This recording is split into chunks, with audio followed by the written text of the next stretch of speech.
Bismillahirrahmanirrahim. Assalamualaikum warahmatullahi wabarakatuh. Alhamdulillahi rabbil alamin. Wassalatu wassalamu ala asyrafil anbiya'i wal mursalin wa ala alihi wa sahbihi rasulillahi ajmain.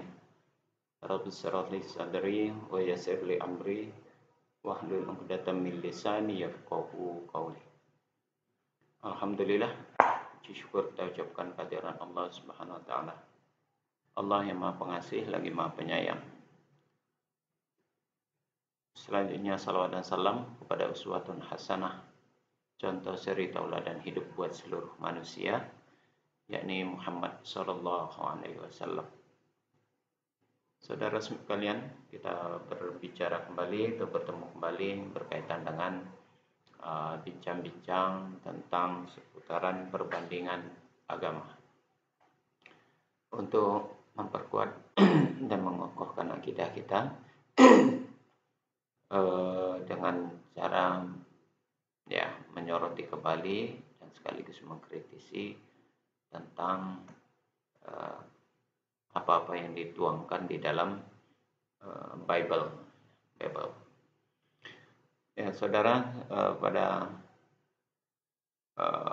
pembicaraan kita sebelumnya telah menyoroti beberapa kontradiktif ataupun inkonsistensi Alkitab, ketidakkonsistenan Alkitab di dalam menceritakan beberapa hal tentang kisah-kisah para nabinya, para raja, yang ternyata terdapat beberapa perbedaan dan kontradiktif di dalamnya.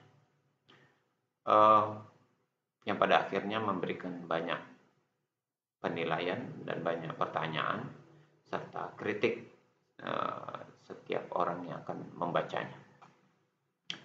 Pada kesempatan kali ini, saudara, kita akan kembali menyoroti, bahasanya itu begitu, menyoroti dan mengkritisi apa-apa yang tertuang di dalam Alkitab, kembali mengkritisi apa yang tertuang di dalam Alkitab.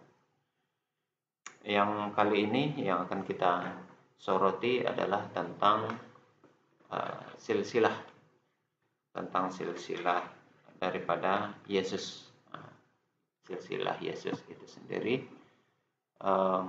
tentang garis keturunan Yesus atau nasabnya Yesus. Secara konsep Islam disebut dengan nasab, dari kita ambil saja dari Daud gitu ya, dari Nabi Daud sampai ke Yesus gitu, sampai ke Yesus. Di dalam Alkitab hanya ada dua kitab yang menjelaskan tentang silsilahnya Yesus, secara agak detail dan agak terperinci. Yang pertama itu tertuang di dalam Lukas pasal 3 ayat 23 sampai 31. Kemudian terdapat juga dalam kitab Injil Matius pasal 1 ayat 6 sampai 16. Nah, ini yang akan kita perbandingkan karena ada sesuatu yang menarik di dalam hal ini, saudara, dan sesuatu yang menarik itu menimbulkan banyak pertanyaan, sangat banyak pertanyaan, sehingga banyak penilaian, banyak kesimpulan, orang banyak berasumsi ketika membaca dua kitab Injil ini, apa yang dituangkan di dalam Lukas dan apa yang dituangkan di dalam Matius, menimbulkan banyak pertanyaan, banyak sorotan dan banyak asumsi, banyak kesimpulan. Maka berkaitan dengan bincang-bincang kita hari ini, sebagai judulnya, sebagai judul pembicaraan kita ini, kontradiktif dalam silsilah Yesus. Apa yang dimaksud dengan kontradiktif dalam silsilah Yesus ini? Yakni ada beberapa, seperti kemarin kita berbicara tentang Benyamin, tentang anak Benyamin dan cucunya, anaknya Bela. Ada terdapat jumlah yang yang berbeda dan nama-nama yang berbeda. Nah, berkaitan dengan silsilah Yesus, ternyata kalau kita baca di dalam Lukas pasal 23 pasal 3 ayat 23 sampai 31 dan Matius pasal 1 ayat 6 sampai 16 terjadi hal yang sama, kontradiktif dan juga perbedaan yang cukup signifikan tentang silsilah daripada Yesus itu sendiri, dari Daud sampai pada akhirnya ke Yesus. Baik saudara, kita bacakan dulu ayatnya yang terdapat di dalam Lukas terlebih dahulu, pasal 3 ayat 23 sampai 31. Di ayat 23-nya berbunyi begini. Ketika Yesus memulai pekerjaannya, ia berumur kira-kira 30 tahun dan menurut anggapan orang, ia adalah anak Yusuf, anak Eli. Jadi bahasa kata-kata anggapan orang, ia adalah anak Yusuf, anak Eli. Ini kok kurang yakin bahasanya, kurang yakin. Padahal ini firman Tuhan. Jadi Tuhan sendiri menuruti pendapat orang. Tapi terlepas dari itu, kita anggap saja benar. Kita anggap saja benar dulu tentang silsilah Yesus yang diceritakan di dalam Lukas ini. Ini ia adalah anak Yusuf, anak Eli, anak Matat, anak Lewi, anak Malki, anak Yanai, anak Yusuf, anak Mitaca, anak Amos, anak Nahum, anak Hesli, anak Nagai, anak Mat, anak Matica, anak Simei, anak Yosef, anak Yoda, anak Yohanan, anak Resa, anak Zerubabel, anak Seltil, anak Neri, anak Melki, anak Adi, anak Kosam, anak Elmadam, anak anak Yesua, anak Elizer, anak Yorim, anak Matat, anak Lewi, anak Simon, anak Yehuda, anak Yusuf, anak Yonam, anak Eliakim, anak Malia, anak Mina, anak Matat, anak Natan, anak Daud, baru sampai setelah ini dari Daud yang tertinggi. Jadi struktur kalau di Lukas ini strukturnya posisinya dibalik gitu ya, dari bawah menjurus ke atas begitu, sampai pada akhirnya jumpa kepada Raja Daud atau Nabi Daud lah kalau kita ya. Nah, total jumlahnya itu ada sekitar 43 orang dari Yesus sampai kepada Daud. Nah, ada sekitar 43 orang dengan nama-nama yang sudah kita sebutkan tadi, yang sudah kita bacakan tadi. Saudara silakan silakan saja menyoroti sendiri dan sama-sama kita membaca itu tadi tentang anak-anak keturunan silsilah daripada Yesus itu sendiri. Itu yang tertuang di dalam Lukas pasal 3 ayat 23 sampai 31. Sekarang kita lihat di dalam Matius. Matius pasal 1 ayat 6 sampai dengan 16. Kalau di dalam Lukas itu diurut dari bawah ke atas silsilahnya itu. Ya, anaknya dari anak siapa. Jadi mulai dari Yesus, anak Yusuf, anak Eli, anak Matat, anak Lewi, sampai terus ke atas begitu saudara. Di dalam Matius pasal 1 ayat 6 sampai 16 bunyinya, Isai memperanakkan Raja Daud. Nah, kalau begitu ini kalau dari Lukas dari bawah ke atas, maka kalau dalam Matius dari atas ke bawah, dari Daud di start. Kalau di dalam Lukas tadi dari Yesus meranjak ke atas maksudnya. Sedangkan dari Matius dari Daud meranjak ke bawah begitu.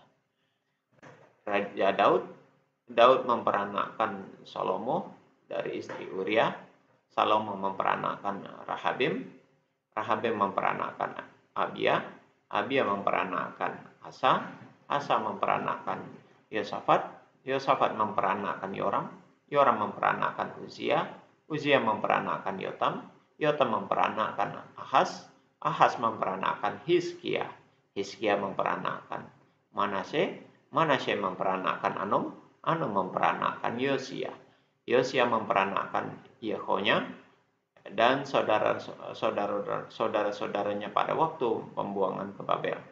Sesudah pembuangan ke Babel, Yehonya memperanakkan Seltil.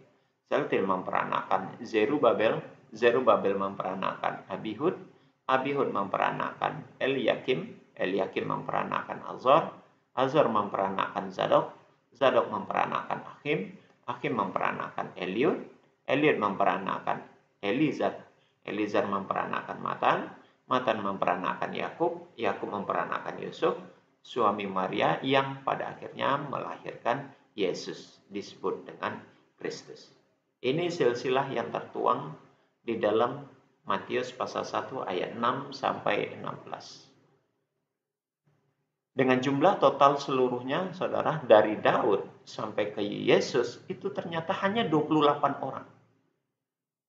Beda dengan yang di dalam Lukas pasal 3 ayat 23 sampai 31, totalnya 43 orang. Di dalam Matius totalnya adalah 28 orang. Hampir, ya sekali lagi, hampir setengahnya hilang. Nah, hampir setengahnya hilang. Ada hal yang menarik dalam hal ini, saudara. Mungkin kita buat ini kalau saya coba tampilkan. Kalau seandainya ini dari dua surat ini agak urutannya agak riuh gitu ya, riuh itu agak ribet sedikit lah gitu. Nah, saya coba memberikan tabel dengan nama-nama tersebut.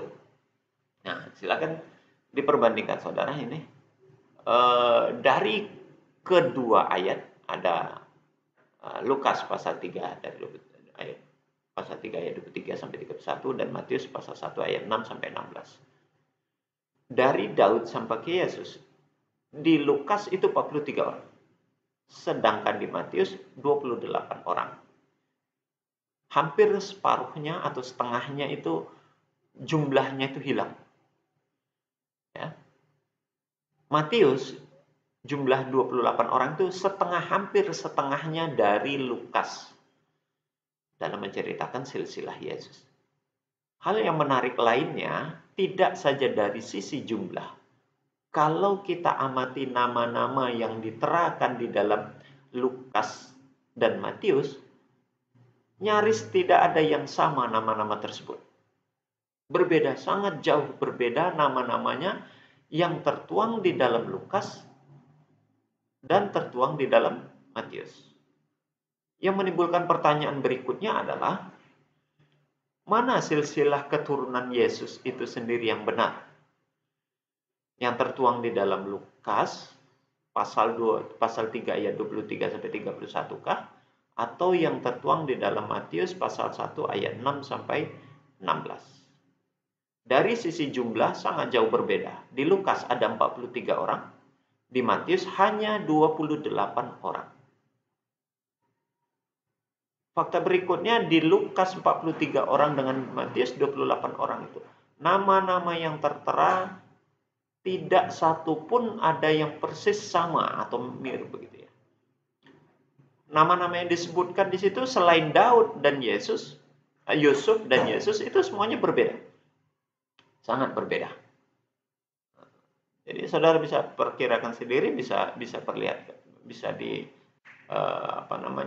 bisa diperbandingkan sendiri. Itu nama-namanya jelas sudah diterakan, ya. Tidak ada yang sama. Maka ini menimbulkan banyak kecurigaan, ya, kecurigaan dalam hal ini. Apa referensi yang dipergunakan, ya, yang dipergunakan baik oleh Lukas maupun oleh Matius di dalam menceritakan silsilah Yesus ini sendiri. Ya, dari mana mereka mengetahui, mendapati bahwa nama-nama yang mereka sebutkan itu adalah yang demikian. Ya. Ini juga bisa membuktikan bahwa Lukas dan Matius itu ini tidak mengenal persis tentang silsilah Yesus itu sendiri. Ya. Dan ini juga membuktikan bahwa Lukas dan Matius tidak diilhami oleh Roh Kudus, tidak diilhami. Kalau dikatakan Roh Kudus itu Roh Tuhan, nggak mungkin Tuhan memberikan data yang berbeda di dalam menuliskan kitab sucinya atau Alkitab itu, ataupun Bible itu. Nggak mungkin. Andai saja Roh Kudus itu ada dalam diri Lukas dan dari dalam diri Matius, tidak mungkin dia memberikan informasi yang salah. Tidak mungkin dia memberikan informasi yang berbeda. Nama-nama yang berbeda, jumlahnya berbeda kepada Lukas dan kepada Matius. Ini membuktikan sekali lagi bahwasanya Lukas dan Matius tidak memiliki Roh Kudus. Dan dia bukan nabi dan rasul yang memberi katakan Injil dengan benar. Maka kalau seandainya dia mendapatkan data benar, dia mendapatkan data dari Tuhan yang sama, tidak mungkin ini terjadi. Ini tidak mungkin terjadi. Logikanya begitu. Nggak mungkin 40 dari sisi jumlah saja. Nggak mungkin itu akan berbeda yang cukup jauh. Antara 43 dengan 28, hampir setengahnya. Hampir setengahnya hilang. Kemana itu perginya? Ini membuktikan juga bahwasanya Lukas dan Matius mendapatkan ini menuliskan nama-nama silsilah Yesus ini hanya berdasarkan didengar-dengar dari orang saja. Hanya didengar-dengar dari orang saja. Hal ini di mana dibuktikan? Ini lihat saja dalam Lukas pasal 3 ayat 23 di sana dikatakan kira-kira 30 tahun. Menurut anggapan orang, itu artinya itu bukan perkataan Tuhan, tapi perkataan orang-orang yang pernah berbicara dan itu didengar oleh Lukas. Dan itu hanya anggapan saja, anggapan orang. Bukan berita sesuatu yang pasti, yang real, yang memang benar itu adanya, tidak demikian. Tapi ini hanya anggapan saja, perkiraan saja, kira-kira saja. Nah, artinya begitu. Dan itu justru menunjukkan bahwasanya ini bukan datang dari Tuhan. Bukan berasal dari Roh Kudus. Bukan sesuatu yang berasal dari yang maha tahu, maha segala-galanya dan maha raja. Tidak. Tapi ini hanya dugaan-dugaan saja. Perkiraan-perkiraan saja. Kalau seandainya ini dugaan dan perkiraan, maka wajar terjadilah pertentangan dan perselisihan yang begitu signifikan, yang begitu mencolok. Sekali lagi, setengah nama-nama ini tidak ada. Dan nama-nama yang ada dari 43 dan 28 ini, tidak satu pun namanya mirip, nama yang sama. Namanya seluruhnya berbeda. Antara yang disebut oleh Lukas dengan yang disebutkan oleh Matius. Dan pada akhirnya ini menunjukkan juga bahwasannya Yesus bukan anak Tuhan. Dari mana kita dapat membuktikan bahwasannya Yesus bukan anak Tuhan? Terlihat di dalam ayat ini bahwasannya Yesus memiliki silsilah. Tidak mungkin Tuhan itu bersilsilah. Ya, maka konsepnya itu kalau di dalam Al-Quran, lam yalid walam yulad. Dia tidak beranak dan tidak diperanakkan. Tidak ada silsilah keturunan di dalam konsep Islam itu berkaitan dengan Tuhan. Nah, ini juga membuktikan bahwasanya Yesus bukan Tuhan. Karena tidak mungkin Tuhan itu bersilsilah. Ini membuktikan bahwasanya Yesus adalah anak manusia biasa. Karena dia memiliki silsilah. Silsilahnya jelas ini disebutkan. Baik di dalam Lukas maupun dalam Matius. Meski, sekali lagi, meski penyebutan itu, carut marut artinya, terjadi kesalahan informasi ataupun perbedaan yang cukup signifikan. Perbedaan-perbedaan yang sangat jauh, dan ini menimbulkan kecurigaan, kesimpulan bahwasanya Yesus bukan anak Tuhan karena tidak mungkin Tuhan mempunyai silsilah. Apalagi silsilahnya salah lagi. Nah, itu apa namanya? Kalau bahasa kita itu keblinger gitu, dalam menceritakan dan mengabarkan tentang Yesus itu. Jadi saudara sekalian, apa yang kita dapati ataupun apa yang kita temukan berkaitan dengan keturunan ataupun silsilah Yesus di dalam Bible ini ternyata tidak akurat. Bayangkan Tuhan saja, ini apakah Tuhannya yang salah dalam menceritakan dirinya sendiri atau seperti apa? Tapi ini menunjukkan Yesus bukan anak Tuhan, dia anak manusia. Kemudian cerita yang ada di dalam Lukas dan Matius itu juga menunjukkan mereka, dalam arti Lukas dan Matius, sama-sama tidak mendapat ilham dari Roh Kudus. Karena kalau berasal dari Tuhan ataupun dari Roh Kudus, mereka tidak akan mungkin mengabarkan sesuatu yang kontradiktif.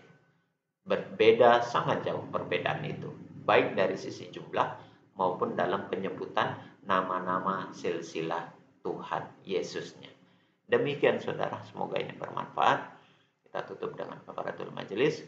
Subhanakallahumma wa bihamdika asyhadu an la ilaha illa anta astaghfiruka wa atubu ilaik. Assalamualaikum warahmatullahi wabarakatuh.